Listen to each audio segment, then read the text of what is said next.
Good afternoon, ladies and gentlemen, and welcome to another Propagandacast with me, Imperial Dane, and today we have 1 versus 1 somewhere in Holland on the map Industrial Riverbed, and of course we'll be having a small nice match here against some American Airlanding unit in support of the 82nd Airborne under command of Mayopie, Captain Mayopie, ready to beat the Jerrys. And who do we have commanding the German forces?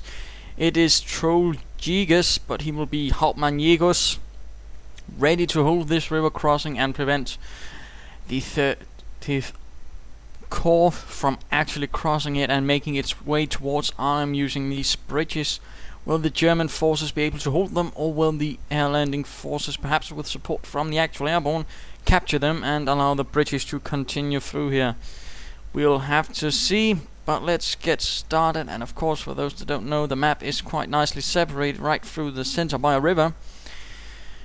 All victory points are in fact near this river and near the crossing points, most of these offering negative, meaning they're going to be a bit dangerous, whereas the central bridge is of course able to offer one line of crossing, but which also of course makes it one of the central fighting points. And of course these bridges can be blown up, and it does certainly happen.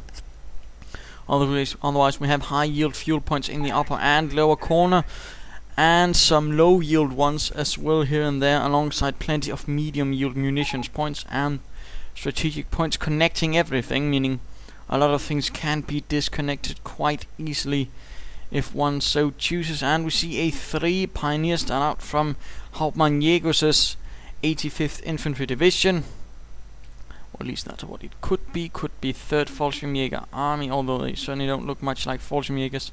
None of the Fallschirmjäger tunics, so we'll say 85th. And we see the engineers having secured some of the points there. They do not go for a 3 engineer start at Mr. Mayo. Instead he goes straight for the rifleman, which is certainly going to give him a early combat advantage, whereas of course Mr. Jägers is able to force out a lot more pioneers to begin seizing territory. So question is, will he actually be able to hold it? Or will the rifleman be able to beat the snot out of his pioneers, rendering them partially useless? And we have the 1st Volksgrenadier team out, ready to take to the field. And we have our first engagement here. Pioneers coming under fire from the riflemen.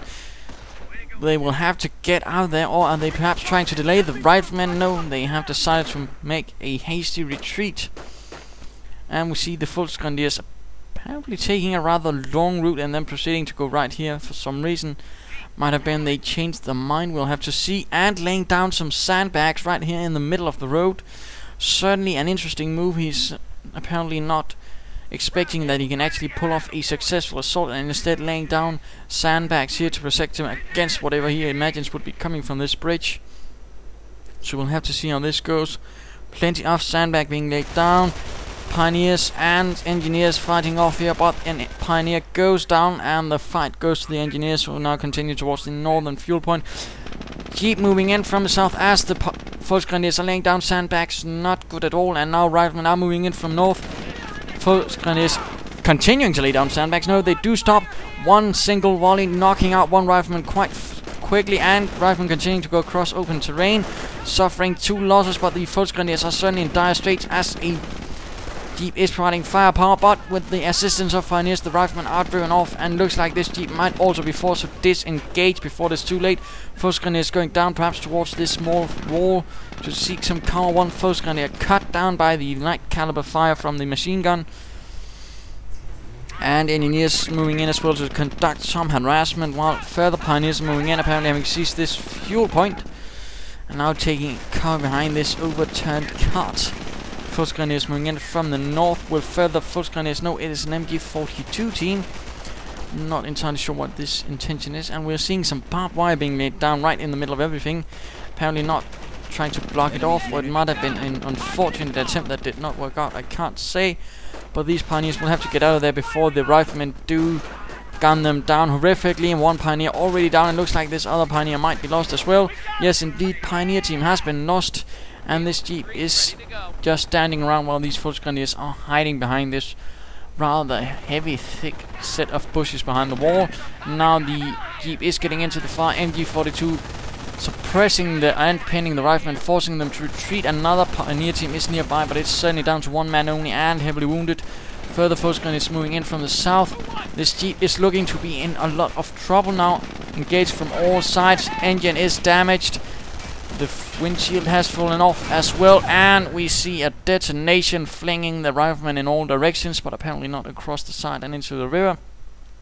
And of course, salvaging the jeep could certainly be a nice move and would give the Wehrmacht commander some additional early munitions, which should always be seized, but looks like he barely has any pioneers left.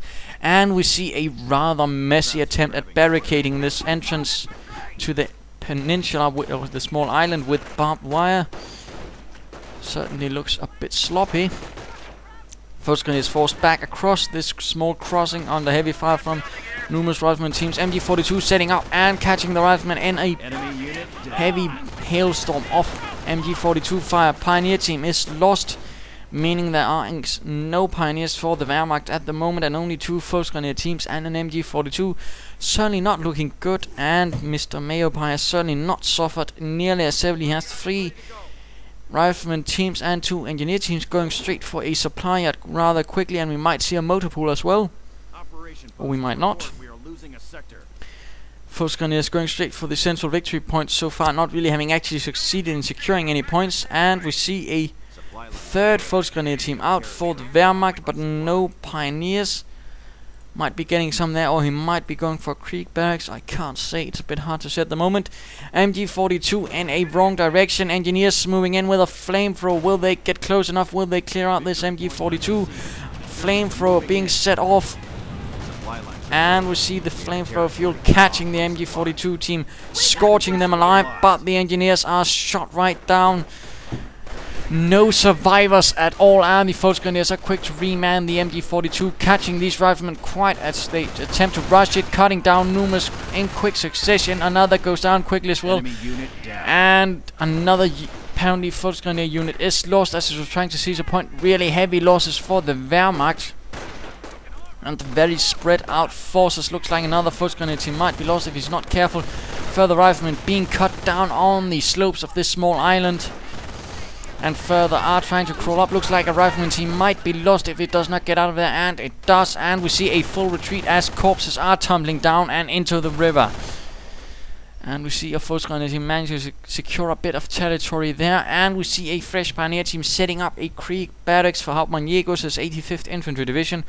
We'll have to see if the Creek Barracks can turn the tide here at the rivers and bridges. And we see a motor pool going up, so going straight for an armored car could certainly be devastating to the Wehrmacht, who are at the moment rather in a spot of trouble with having suffered heavy losses. Barely any infantry, barely any pioneers, and barely any map control.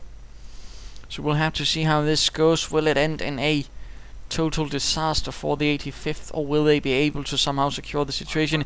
MP40s being handed out to some of the Foes Grenadiers, meaning they'll certainly be a lot more lethal up close, which of course means that Mr. Mayo's riflemen should attempt not to get up close with those Foes Grenadiers and the MP40s. Still not having salvaged the munitions out of this jeep, and going straight for this central point. Certainly not going to waste all of this barbed wire and time that's been used to actually fortify this point. And we see a rather circumspect route going straight for this medium munitions point. Further Foes Grenadiers going out as well, so that's 3 teams again. Certainly a lot of manpower being drained into it. And no pack or grenadiers for that matter, which certainly makes it odd that he went for the 3rd Foes Grenadier team, when certainly a 3rd Grenadier team, well, first Grenadier team would have been a lot more effective. There we go, and we see mines there, and now we see a large force of riflemen going through this northern area, seizing the victory points there, and the M8 is on the field, ready to crash through German lines and just shoot them down. And we see these pioneers really getting behind cover behind a small kayak or not.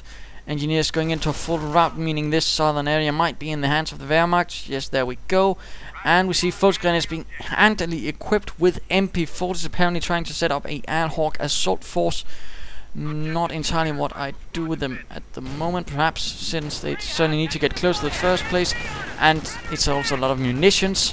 There we go, riflemen being cut down in a hailstorm of MP40 bullets.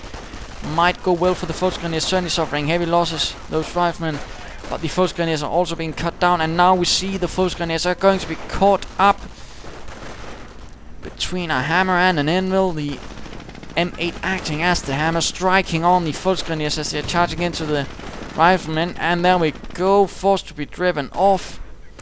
Well, they did manage to molest one rifleman team rather heavily. The rest were actually getting away with it quite nicely, and the Volksgrenadiers in the end suffered the heaviest losses.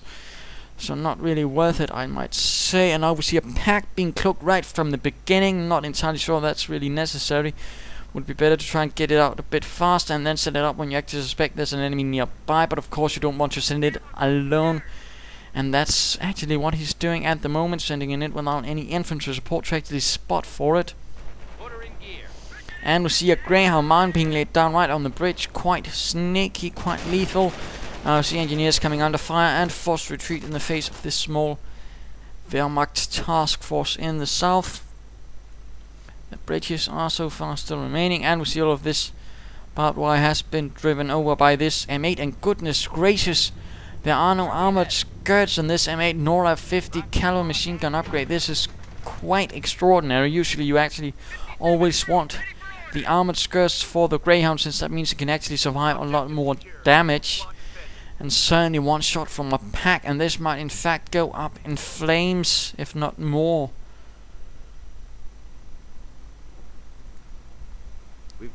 And we have a Grenadier team hitting the field as well. So we'll have to see how this M8 goes. Going down south, apparently trying to stop these Volksgrenadiers who are laying down more barbed wire. And we see the Grenadiers hitting a Greyhound mine, only one surviving, and there we go, strafing around, moving in, killing the Grenadiers, heavily wounding the Volksgrenadiers and killing a few other troops, pinning and suppressing everyone. But the MG42 team still stands, firing away, suppressing the riflemen and killing a few, but really heavy losses quite early on for the Wehrmacht. M8 crashing right through the barbed wire, having suffered perhaps a Panzerfaust hit, and will really need to get back for repairs. The Huns are taking our Not entirely sure where all the munitions went. Alright, that was the strafing run, quite expensive in munitions, and it's not unusual to see American players going for supply drops to actually get the munitions by trading off manpower, which also usually means you'll see lots of discarded mortars and heavy machine guns in an American base. And we see the armored car charging in, also upgraded, and we'll have to see what happens. The Volksgrenadiers managed to render this munitions point inert, and the victory point goes into the hands of the Wehrmacht once more. Pack slowly creeping forward, and we see the MG42 here at this small security checkpoint, it seems. Pack pointing in a slightly curious direction. Volksgrenadiers just holding the line, apparently trying to act as a target while the pack creeps forward. And the other team has it. M8 charging into it, pack firing, and there we go, one shot, one kill, and the M8 is a wreck. The Jeep is still there and open for, well, salvaging, and of course now this M8 joins that team as well. We see a trap rifleman caught in it. The wreck probably dead already. Heavy recon standing by. Large American force moving in, and another M8 goes into smoke.